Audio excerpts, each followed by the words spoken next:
Bueno, sabemos que es un rival bastante difícil, sabemos que es un equipo bien trabajado y que nos va a poner en problemas.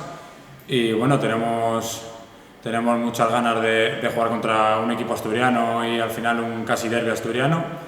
Y eso, Samu nos está metiendo mucha caña en la salida de balón, en esa presión avanzada y bueno, intentaremos hacer lo mejor que podamos. Sí, bueno, al final la rivalidad yo creo que para los jugadores es bueno, ¿no? Un buen ambiente en Ganzábal y disfrutar del fútbol todos, tanto fuera como dentro.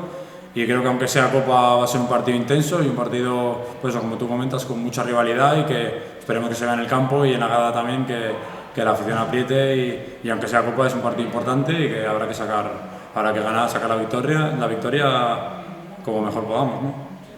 Bueno, yo la verdad es que a principio de temporada yo creo que ninguno del equipo nos esperábamos ningún inicio, ¿no? Yo creo que tenemos buen equipo y nadie se había planteado ni un inicio ni otro.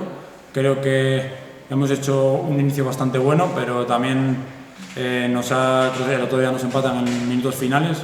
Creo que podríamos estar mejor y que para eso estamos aquí, ¿no? Al final para ganar todo lo que podamos, seguir sin perder tanto en casa como fuera e intentar seguir sumando puntos.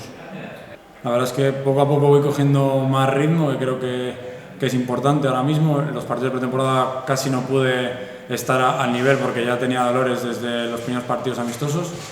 Entonces estoy poco a poco cogiendo el nivel, otra lesión hace poco. Bueno, intentar estar al máximo para cuando tenga la oportunidad estar a tope y demostrar todo lo que pueda.